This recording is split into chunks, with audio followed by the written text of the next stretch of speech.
Why are there so many podcasts about Tottenham? Do I want to know why? They might contain insight, but mostly delusions. If I hear one more, I might die. They don't like Levy and they don't like Enoch.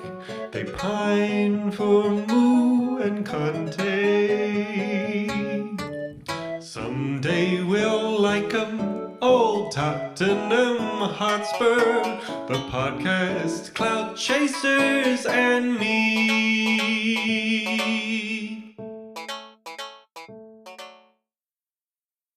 Hello, and welcome to the Tottenham Hotspur podcast, a relatively new Spurs podcast about Spurs podcasts. Yes, it's a very meta concept, and we're carrying on anyway. My name is Ian, and before I get started with talking about Spurs podcasts, I'd like to thank everyone who has listened to the show since I dropped it into the void 4 days ago, expecting it to be listened to by about 10 people, not including family members, and has ended up being listened to by over 200 now. It's been an amazing response. You guys have all been so supportive, talking about things you like, reviewing a podcast about podcasts, and just kind of engaging with how strange that must feel. But also suggesting podcasts for me to listen to, people asking to come on the show and talk about the podcasts they love and hate. It's been really cool, and your support is very much welcome. But the person I'd like to thank most at this point is Neb Economou, who, out of the blue, on Bluesky, messaged me and offered to create the intro music that you heard at the top of the show. It's absolutely incredible that this has happened, and I really feel like at this point the show is becoming a bit of a community effort, and that makes me so joyful. So thank you to everybody, especially Neb. You can follow them on Bluesky at Ted Cruz in USA.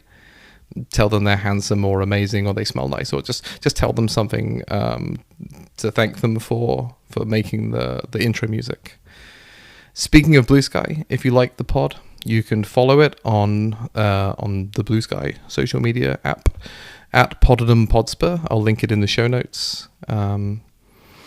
And with that, let's move on to some podcasts, shall we? So right now it's March 27th, and the Spurs haven't played a game for what feels like 10 years. And I think generally speaking, the fan base is quite enjoying it. So a problem I've encountered after starting a podcast about podcasts show in the middle of an international break is, what the hell do you talk about in episode 2 when Spurs aren't playing?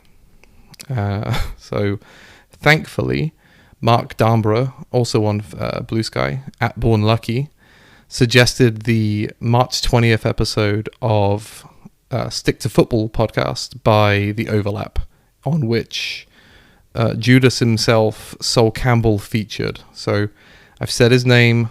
You can sit with whether or not you want to listen to me talk about that show right now and get your booing out of the way. But this was like a really interesting episode for me to sink my teeth into, especially because we're not going to be digesting Spurs podcasts talking about things that are happening in the actual Spurs men's first team. Sol Campbell is also a very... If you're talking about mirrors that are held up to the Spurs fan base, he's both a very intrusive mirror into a part of us which maybe some of us don't like, but in many ways he's also a bit of a broken mirror through the actions that he's taken and also the things that have kind of happened to him. So the way he talks about Spurs, the way he talks about his career before, during, and after his time with us, I think is really enlightening. So Sol, I was going to call him Mr. Campbell, but that's not a level of respect I feel like I've got at this point, appeared on the Stick to Football podcast not too long ago. What was that, 7 days ago? It's an interesting show. It's not really a podcast. I think we can all probably sit with that.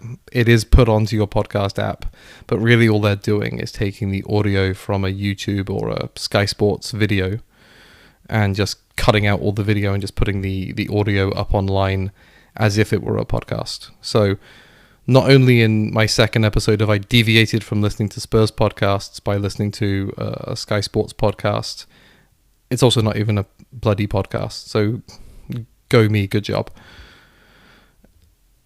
Sol was on the show with Gary Neville, Jill Scott, Roy Keane, Wayne Rooney, and Ian Wright, who were all, pretty engaging, entertaining characters in different ways, apart from maybe Wayne Rooney, who even himself has, very good insight into professional football, but he isn't the most engaging person to listen to. And even though there were two gooners on the show, in Ian Wright and Sol Campbell, it wasn't terrible in terms of bias, I felt, from a Spurs perspective. My problem, though, with the hosts is that they're not as half as entertaining as they think they are. There's an awful lot of banter and there's an awful lot of stuff that's happening that maybe it's because I was listening to it as a podcast rather than watching it as a video. There were visual cues that they were referencing that just didn't make sense in an audio format. It's also too chaotic. You've got, 6 people, all big personalities who all think they're funny, engaging people talking over one another. It's just too chaotic. And because they're in a kind of relaxed, I think they're meant to be in a bar. I don't know, I didn't even watch the clip, any clips from it. I couldn't even scrub at a 1.5 times speed to just get the whole thing over with. So, the listening experience of stick to football isn't great, but it's a shame because they have such good access to players and such keen insights into the way they think that every now and then you have to dive into it. So, if I take a step back and I think about Sol Campbell, the footballer that I grew up with, it's an odd one for me.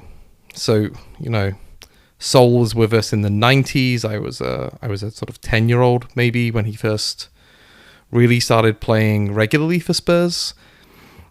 I remember him lifting the League Cup, in the end of that decade, and then leaving in 2001 felt like this really strange, distant thing that was happening.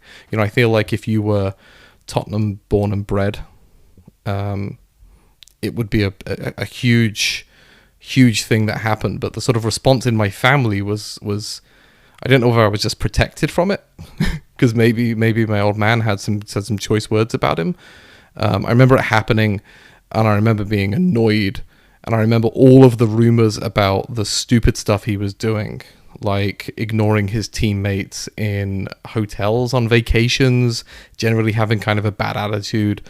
And maybe it was just where I was with football at the time. I would have been like, I guess 16 in 2001 when he left. I was just at the peak of my personal sort of distance from football that was mostly driven by listening to terrible new metal bands at the time. But regardless, so I think that when I go into this podcast, this is just where I'm at. I'm sort of ready to listen. I just want to move on. I just want to have this thing that is between Spurs and Sol Campbell to be done with.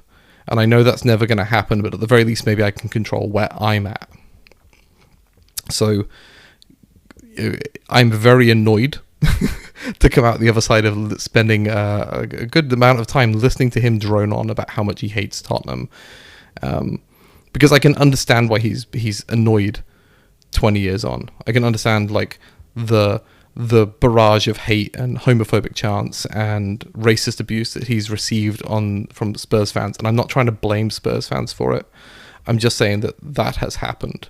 And whether or not he has engaged in giving us an impetus to let our worst demons come out, that's not for me to answer. But regardless, he did a really stupid, really petty, avoidable thing that affected a great number of people who adored him. So, it was awful, and I just have this sort of gut feeling that I would love to be able to move on as a fan base and just not talk about him anymore, because I'm kind of sick of it. I'm kind of sick of the narrative, and I'm sick of it being this thing that is thrown at us, you know. So going into this, I was very open to hearing what he might have to say. And it's so disappointing that if I reflect back on the podcast or back on the show, he didn't seem to have anything nice to say about Spurs in any way, shape or form. And again, I can understand the fans. Stuff has happened between us now. Whoever started it, stuff has happened. And that's just kind of not how blood wars happen, right? You know, whoever started it doesn't matter. But the fact that when listening to him, he had very few, if no nice things to say about his teammates. In fact, he basically called them all lazy. He had nothing nice to say about managers who gave him chances. It seems like he believes that he was solely responsible for his own success at Spurs. He barely even gives credit to, you know, a admitted legend of the game like Arsene Wenger, almost convincing himself that he is solely responsible for Arsene Wenger changing his mind about whether or not players can go back to a club and be successful. There is a level of delusion going on with Sol Campbell that is quite astounding. The really strange thing, though, is that delusion is coupled with an amazing defensiveness. Which is ironic, I guess, or at least appropriate, that he was a great defender. That he's now practicing, you know, what he was so professionally known for. I don't think that's half as clever as I think it is. Anyway, when he would talk about Spurs, he would talk in very guarded, very nervous tones. He didn't like being questioned, and I find that very interesting because you'd think that he's had enough time to think about this. He has a lot of evidence based upon how he presents it to justify in some minuscule way what he did. And I'll get onto that in a minute. But he just lives in a very sort of strange world. He paints a very strange picture of himself. And maybe this is coming from somebody who has a sort of diehard support for a football team. Things like being asked if he had a team that he supported as a kid, which it just seems like the most sort of natural thing in the world. He said he didn't. He said he supported England. His closest team was West Ham, but he didn't feel an affinity for them. But he liked England. Just feels like such a, I don't know, it almost feels like it's something that an alien would say. So I think there's an element that amongst all of this, he never was one of us. He never was a football fan, you know, of a club level, you know, adulation that he might have, you know, to provide to a team. So he doesn't get it. And I think that explains a lot of what's going on with him. So his stories about his childhood, there are things that have happened to him. I think he alluded to it being racially driven, are all really compelling. But at times they're sat next to these really quite bizarre responses to very normal questions. But moving on to his time at Spurs, I don't want to get into deep detail because I always think that when I go into these podcast reviews now, I'd like people to actually go out and listen themselves to what I'm talking about. I don't want anybody to think that I'm taking time away from the people who actually spent the time and money and effort to create these shows. But he spoke about an incident at Derby County which really soured him on Spurs. There was an incident involving a steward and a broken arm, and he claims that the club, Spurs, were using that to manipulate him through the contract renegotiation process. He says that, plus how we treated a senior player at the time, were all his reason for doing what he did by going to Arsenal. And it's a very strange set of logical leaps that he makes, where he's very paranoid, he's very sort of defensive, like I said earlier. He claims that there were no other clubs that were in for him, really, except for Arsenal. And you can tell that he knows that he doesn't even believe himself, because when he says it out loud, it sounds crazy. Well, Barcelona were in for me, but I didn't really believe them. You know, there's an element where Sol Campbell has such a unique drive and force of personality about propelling his own career forward in the one key decision that admittedly made his career by going to Arsenal and winning all those trophies and being part of the Invincibles. But there was an element, I think, that he knows he had a say in whether he went there or not, and he's trying to make it seem like he had no control. It's the one time, I think, that he really cedes control over his own destiny, and I think that's quite interesting. I don't know if it's guilt, I don't know if it's him trying to convince himself, but it's there, I believe. So, I mean, in general, it's not a good look for Spurs. Some of the things he says about how we conducted our business back in the 90s, you can hear some parallels maybe to what's been happening in recent years with things that Hugo Lloris says, for example. And I think that generally he had some boneheaded views about centre-backs and centre-forwards then versus now, which, you know, if you want to get a chuckle out of an old man talking about how things were better back in his day, then maybe that part of the podcast is for you. But generally speaking, I think his dislike for Spurs was summed up in a moment, I think probably 3/4 of the way through the show, where the panel were listing the top centre-backs of the Premier League era. And Ian Wright mentioned Ledley King's name, you know, a fellow Spurs legend, and Sol Campbell ignored it. It was mentioned by Wright, and it just moved straight on. I think he said Sammy Hippier instead, which is just mind-blowing. Now, again, this comes back to what I said earlier about him having nothing nice. He will give not 1 inch to even fellow professionals, it feels like. So overall, I think, yeah, you know, listen to this episode if you're interested in diving deeper into some of the topics that I've touched upon so far. From a Spurs perspective, he talks badly about us. He doesn't particularly articulate himself well, like me right now. And that feels a little satisfying. You know, he's saying all these horrible things about us, but he can't seem to actually capitalize upon what sounds quite compelling. Now, like I said earlier, Sol Campbell is just a horrible example of how to conduct a career, in my opinion. I want to move on. But what he's talking about and how he's talking about things makes it so difficult. The general sense that only he is responsible for his success, I think, is gross. He does call back to an England under-18 coach who he partially claims, you know, stuck him at centre-back when he had been playing in centre midfield and up front, which is, you know, interesting. Good for him. But that's the only time I really hear him in his early days talk about somebody other than himself as being important in his own story. And I can't believe that's true. And all of this is a shame. I think that there's no going back on this. And it's disappointing that we as a fan base will never be able to celebrate his achievements with us, and there were achievements. He claims that he had to leave us to win things, but he did something incredible with us. He was the first black captain to lift a major honour at Wembley. That's an incredible story, and it's part of Spurs' history, and we have to ignore it. And I think that's part of why all of this hurts so much. You know, every time we watch a replay of the 1999 League Cup final, there he is. That's why we're mad. He never was one of us.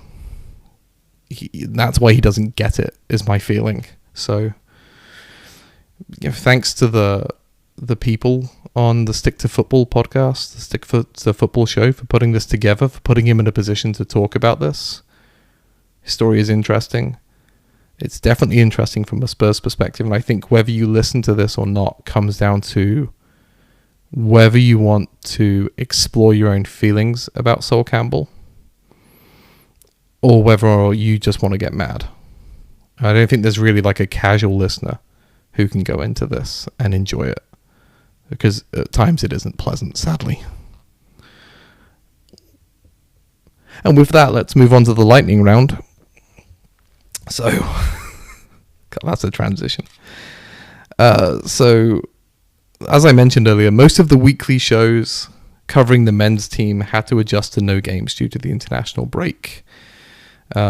Players have been out with their respective countries. Romero has been out of Argentina, doing some interesting stuff and giving away goals. Audebert has been tearing it up for the France under-21s. So there's been some stuff happening. But it's been quite noteworthy for me for the first time that I've really paid attention to how the weekly sort of high production podcasts have adjusted to having no games to cover. Starting off with Last Word on Spurs. I'm so sorry I did this to myself again. It was 4 hours last week. I did another 2 hours this week. But it had a really interesting concept. So Ricky Sachs and Lee McQueen interviewed former Spurs player Paul McVeigh, who is now a performance psychologist. And I didn't expect this when I went into listening to Last Word on Spurs this week, but it was a really interesting, really cool companion piece with the Sol Campbell Stick to Football show, especially when Paul is talking about how professional players need to dissociate from how fans feel, especially, and also like the ways they have to protect themselves. And I mentioned a lot of Sol Campbell's defensiveness about his own career and his own choices, and I think that listening to those two, maybe not back to back, because you might have to take some time off work to do that, it would be like a good pairing, but in sort of the good pairing way of like taking a really cheap bottle of red wine and eating it, drinking it with like a huge chunk of cheddar cheese that you got on discount. So just sort of listener beware. I feel like I'm making sort of a bad recommendation there. Tottenham home and away. Really enjoyed it this week. This is like a must listen. If I had like a star system, I would give it 5 stars this week, which would be the most. Graham spoke with David Chen about overseas supporter growth and the influence of their money on how Spurs operates as a club. Really cool stuff. Really thought-provoking, I thought. Sort of full disclosure, I have been on the Tottenham Home and Away podcast in the past, but they do a good job and I like listening to them. Rule the Roost this week addressed the lack of any football to cover in a sort of meaningful senior men's way by crossing over with Bring Your Own Blockbuster. So Ben Haynes of Spurs, online media content, I believe, featured with Jack. They co-host Bring Your Own Blockbuster where they talk about movies, so that was cool. The Game is About Glory covered the Legends game. They also had some trivia, and that was a running theme through the podcast I listened to this week, in the form of a What Happened Next segment where they talked about 3 former Spurs players.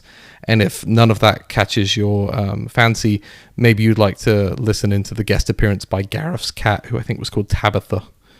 The Park Lane podcast, which I'm new to, also had a very extensive trivia segment, and at first I felt it was a little bit too easy in places, but actually on reflection, they did a pretty good job of pitching it for kind of all Spurs experience levels, so like newer fans, older fans, and I think I'd like to come back to the Park Lane podcast and check in with them after a game, like a win or a loss, because they had some good patter between the guys. A little bit lo-fi, but like I think I kind of like that in a Spurs podcast. N17 Women. There was Spurs versus West Ham coverage. Sadly, Spurs lost again. They're without some of their key players. And I'd love to recommend listening to something like N17 Women during an international break for the men, because it's a great time to use your podcast listening time to explore what's happening with the women's team. And it's just such a shame that right now they're in a worse state than the men, I think, in many ways. Similarly, Hometown Glory featured the women's game heavily, which you'd expect from the show. They did a great job, I felt, interpreting the international break for the men through a big picture lens. What some of the choices and appearances and performances put in by the players will mean for Spurs at like a 10,000 foot view. And I thought that was they did a great job there. They also did trivia, so a lot of trivia this week. They had some fun questions on that. And then, of course, they had their culture picks, and that whenever I listen to Hometown Glory, it always makes me regret, my life choices, especially when I'm sat here like reviewing Spurs podcast instead of something much more varied and conceptually interesting like Severance. So, if that sounds like a positive thing, tune into Hometown Glory. The View from the Lane had 2 episodes this week. They had some Legends game chat, general Spurs news. It was okay. No major meltdowns. The Thursday pod had a decent segment with Megan Faringa about the women's team. So, although I think that you should listen to N17 Women or Tottenham Depot or one of those shows that regularly covers, or Hometown Glory, one of those shows that regularly covers the women's team from a Spurs perspective, I think that the View from the Lane approach, I respect that they're trying to get some coverage on like a very highly listened to Spurs podcast, and it's probably better for people who are less in tune with what's happening with the women's team. So that was good. And then finally, I listened to The Extra Inch. They focused on listener questions this week. Next week sounds interesting, all about Qatari ownership and the implications of that. So I think that's going to be a good listen. And also, I'd love to thank Bardi for giving a shout out for this little stupid meta show, as Windy called it meta. He didn't call it stupid, but I'm sure he was thinking it. For calling out this show. It was very unexpected. I hyperventilated in my kitchen for about 5 minutes as I was listening to the podcast, and it was just a real treat. So thank you. So in that's a noise. In summation, what did we learn this week? Well, I think Spurs fans are probably in full dissociation mode, choosing to engage with trivia, the nostalgia in terms of the Legends game that happened, other topics too. It's just been, I think this always happens during a break in the men's team football, but there were so many explicit mentions of being regretful about the international break ending soon that some of this dissociation is almost like self-care. Let's focus on what we like about Spurs, like the legends, like the trivia, like some of the banter that's happening. Last word on Spurs, having a performance psychologist on was very cool. Tottenham home and away, focusing on, the role of money as it changes in the modern game. I think there was some really neat stuff that happened this week. So I thank all the podcasters who put stuff out this week that I was able to listen to, and those who didn't, I couldn't listen to. And I'll try to put your links in the show notes. So we're at the end of episode 2. We're about, half an hour in, so that seems to be about how long I can talk by myself. I'll try to get a guest on soon, so that you don't just have to listen to my voice droning on and on. Again, thank you for all of your likes on various different platforms, the reviews you've been leaving on Spotify, Apple Podcasts, wherever you get your podcasts, for suggesting things. Please keep them coming to @PodnumPodspur on Bluesky.